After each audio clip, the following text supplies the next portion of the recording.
வணக்கம் நண்பா. இன்றைக்கி பார்த்திங்க அப்படின்னா JBL பிராண்டில் ஒரு இயர்பட்ஸை பற்றி தான் பார்க்க போகிறோம். அது பேர் என்ன பார்த்தீங்கன்னா JBL லைவ் ஃப்ரீ 2 அப்படிங்கிற இயர்பட்ஸை பற்றி தான் பார்க்க போகிறோம். ஸோ அந்த கேஜெட்டோட full detail top to bottom சொல்கிறேன். மறக்காம சேனலை சப்ஸ்கிரைப் பண்ணிவிட்டு இந்த வீடியோ ஸ்கிப் பண்ணாமல் கடைசி வரைக்கும் ஃபுல்லாக பெறவங்களுக்கு ரொம்ப யூஸ்ஃபுல்லாக இருக்கும். முதல்ல அந்த சார்ஜிங் கேஸோட பில்டு குவாலிட்டி ப்ளஸ் டிசைனை பற்றி பார்ப்போம். இதில் பில்டு குவாலிட்டி பொறுத்த வரைக்கும் full and full plastic material தான் கொடுத்துருக்காங்க. இதில் எதுவுமே மெட்டல் பீஸ் கிடையாது.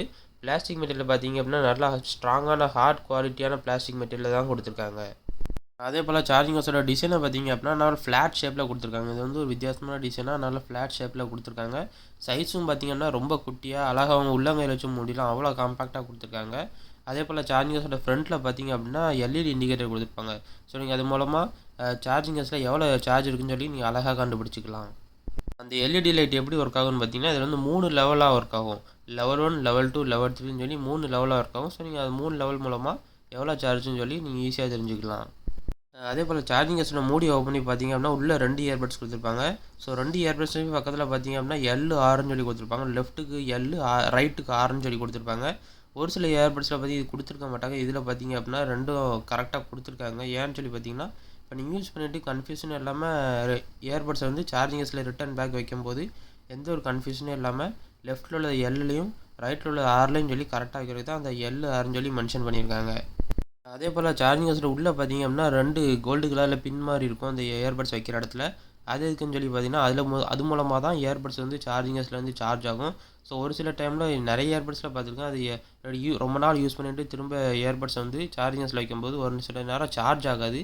அந்த மாதிரி டைமில் இதில் லைட்டாக ஸ்க்ராட்ச் பண்ணி விட்டுட்டு திரும்ப இயர்பட்ஸை ரிட்டன் வச்சிங்கன்னா சார்ஜ் ஆகிறதுக்கு வாய்ப்பு இருக்குது. ஏன்னா இதில் வந்து அப்பப்போ லைட்டாக அழுக்கு பிடிச்சிக்கணும். ஸோ லைட்டாக ஸ்க்ராட்ச் பண்ணி விட்டுட்டு திரும்ப இயர்பட்ஸை உள்ளே வச்சிங்க அப்படின்னா கண்டிப்பாக சார்ஜ் ஆகும்.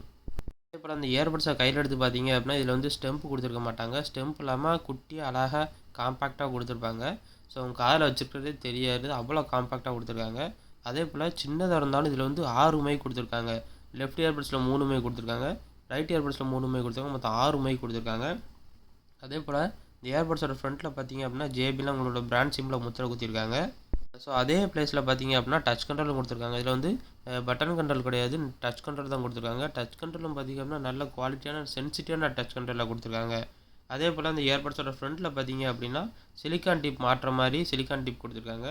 அதுவும் ஸ்ட்ரைட்டாக இல்லாமல் லைட்டாக ஸ்லாண்டிங்காக கொடுத்துருக்காங்க. அது எதுக்குன்னு சொல்லி பார்த்தீங்கன்னா எல்லா விதமான காதிலையும் ஈஸியாக செட் ஆகிற மாதிரி தான் இந்த டிசைன் கொடுத்துருக்காங்க. சின்ன காதாக இருந்தாலும் சரி இல்லை பெரிய காதாக இருந்தாலும் சரி எப்பேற்பட்ட காதாக இருந்தாலும் இந்த மாதிரி டிசைன் வந்து ஈஸியாக காதில் செட் ஆகும். உங்கள் காதுக்கு ஏற்ற சைஸை சிலிக்கான் டிப் மட்டும் மாட்டிட்டிங்கன்னா போதும். உங்கள் காதை விட்டு அவ்வளோ சீக்கிரத்தில் இது கீழே விழவே விழாது. அதே போல் சார்ஜிங் கேஸோட பின்னாடி பார்த்தீங்க அப்படின்னா டைப்-C கேபிள் மாட்டுற மாதிரி டைப்-C போர்ட் தான் கொடுத்துருக்காங்க. இதில் வந்து மைக்ரோ USB கிடையாது. டைப்-C போர்ட் எதுக்கு கொடுத்துருக்காங்கன்னு சொல்லி பார்த்தீங்க அப்படின்னா மைக்ரோ USB கொடுத்துருந்தாங்க அப்படின்னா நைட் டைமில் சார்ஜ் போடும்போது நீங்கள் பின்னை மாட்டிட்டீங்க அப்படின்னா உள்ள பின்னு டேமேஜ் ஆயிரும். ஸோ டைப்-C கேபிளை பொறுத்த வரைக்கும் நீங்கள் எப்படின்னா சார்ஜரை மாட்டலாம், ஈஸியாக செட் ஆயிரும். இப்போ வர எல்லா இயர்பட்ஸும் பார்த்தீங்கன்னா இந்த காரணத்தினால தான் டைப்-C கொடுக்காங்க.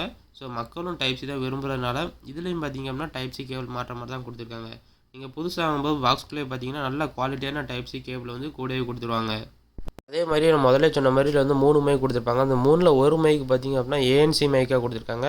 ஆக்டிவ் நாய்ஸ் கேன்சலேஷன் கொண்ட மைக்கை தான் கொடுத்துருக்காங்க. ஸோ நீங்கள் அதை யூஸ் பண்ணி தாராளமாக எவ்வளோ கூட்டமாக இருந்தாலும் சரி தாராளமாக அதுக்குள்ளே நீங்கள் கால் பேசலாம். உங்கள் வாய்ஸ் மட்டும் தான் கிறிஸ்டல் கிளியராக ஆஃப் பண்ணி கேட்குற மாதிரி நல்ல குவாலிட்டியாக வடிவமைச்சிருக்காங்க. அதே போல் இதில் வந்து 3 விதமான மோடு கொடுத்துருக்காங்க. ANC மோடு, ஆம்பியன் மோடு, அப்புறம் டாக் த்ரூ மோடு கொடுத்துருப்பாங்க.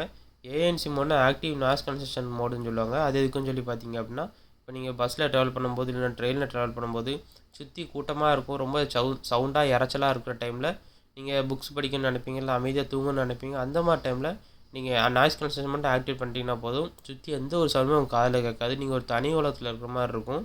அதே போல் ஆம்பியன் மோடுனா என்னன்னு சொல்லி பார்த்தீங்க அப்படின்னா நீங்கள் காதில் மாட்டி யூஸ் பண்ணிகிட்டு இருக்கிறப்போ வெளியே நடக்கிற சவுண்டும் காதில் இயர்பட்ஸை கலட்டாமே கேட்கணும் அப்படின்னா ஆம்பியன் மோடை நீங்கள் ஆன் பண்ணிட்டுட்டீங்கன்னா போதும். இயர்பட்ஸை நீங்கள் கலட்ட வேண்டிய அவசியமே இல்லை, வெளியே நடக்கிற சவுண்ட் வந்து தன்னால் அவங்க காதில் கேட்கும்.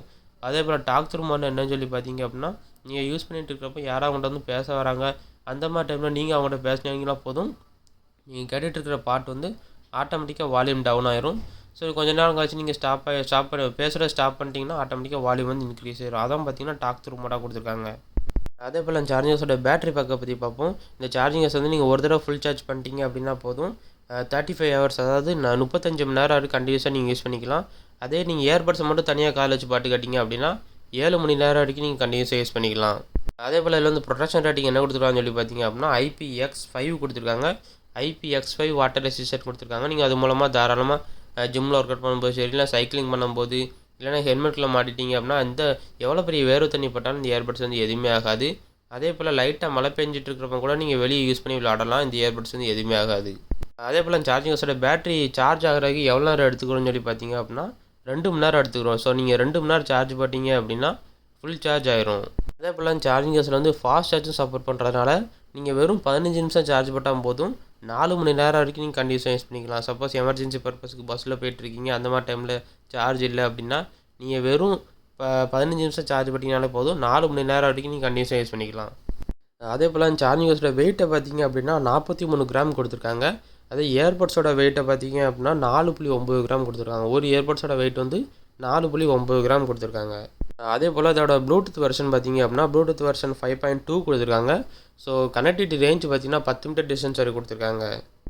ஸோ 10 மீட்டர் டிஸ்டன்ஸ் வரைக்கும் ப்ளூடூத் சப்போர்ட்டர் எந்த ஒரு கேஜெட்டோட இந்த இயர்பட்ஸை நீங்கள் அழகாக கனெக்ட் பண்ணிக்கலாம். அதே போல் வந்து மல்டி பாயிண்ட் கனெக்டிவிட்டின்னு ஒரு ஆப்ஷன் இருக்குது. அது எதுக்குன்னு சொல்லி பார்த்தீங்க அப்படின்னா நீங்கள் அட் அ டைமில் 2 டிவைஸில் இந்த இயர்பட்ஸை நீங்கள் கனெக்ட் பண்ணிக்கலாம். சப்போஸ் நீங்கள் மொபைலில் கனெக்ட் பண்ணி யூஸ் பண்ணிட்டுருக்கீங்க, அதே டைமில் உங்களோட டேப்ல லேப்டாப்பில் கனெக்ட் பண்ண நினச்சிங்க அப்படின்னா நீங்கள் அட் அ டைமில் 2 கேஜெட்டோட இந்த இயர்பட்ஸ் வந்து நீங்கள் அழகாக கனெக்ட் பண்ணிக்கலாம். அதே போல் ப்ளே ஸ்டோரில் பார்த்தீங்க அப்படின்னா JBL ஹெட்ஃபோன்ஸ் ஆப்னு சொல்லி தனியாக ஒரு அப்ளிகேஷனே கொடுத்துருக்காங்க. ஸோ நீங்கள் அந்த அப்ளிகேஷனை மொபைலில் டவுன்லோட் பண்ணி வச்சிட்டிங்கனாலே போதும். நீங்கள் இயர்பட்ஸை டச் பண்ண வேண்டிய அவசியம் இல்லை. எல்லா விதமான கண்ட்ரோல்ஸும் பார்த்தீங்க அப்படின்னா அந்த மொபைல் ஆப் மூலமாக கண்ட்ரோல் பண்ணிக்கலாம். ஈக்குவலைசர் அட்ஜஸ்ட் பண்ணுறது, மோட் சேஞ்ச் பண்ணுறது, அந்த மாதிரி ஏகப்பட்ட ஆப்ஷனை வந்து அந்த மொபைல் ஆப் மூலமாகவே நீங்கள் கண்ட்ரோல் பண்ணிக்கலாம். அதே போல் சார்ஜிங் கேஸில் வந்து வயர்லெஸ் சார்ஜிங் சப்போர்ட் ஆகிற மாதிரி தான் கொடுத்துருக்காங்க. ஸோ நீங்கள் சார்ஜ் போடும்போது சார்ஜிங் கேபிள் தான் யூஸ் பண்ண அவசியமே இல்லை. நீங்கள் வயர்லெஸ் பேட் வச்சுருந்தீங்க அப்படின்னா நீங்கள் மேலே தூக்கி வச்சாலே போதும் ஆட்டோமேட்டிக்காக சார்ஜ் ஆக ஆரம்பிச்சிடும். அதே போல் சார்ஜிங் கேஸ் புதுசாக வாங்கும்போது பாக்ஸில் நல்லா இருக்குன்னு சொல்லி பார்த்தீங்க அப்படின்னா சார்ஜிங் கேஸ் வித் ஏர்பட்ஸ் இருக்கும். அப்புறம் 3 விதமான சைஸில் சிலிக்கான் டிப் இருக்கும். ஒரு புக்லெட்ஸ், அப்புறம் வாரண்டி கார்டு கூடவே கொடுத்துருப்பாங்க. ஓகே, நம்ம இந்த வீடியோ கடைசி பார்த்ததுக்கு ரொம்ப நன்றி. மறக்காம நான் சேனலை சப்ஸ்கிரைப் பண்ணிக்கோங்க. இதே மாதிரி நான் வேறு ஒரு கேஜெட்டோட நெக்ஸ்ட் வீடியோவில் சந்திக்கிறேன். அது வரைக்கும் பாய்.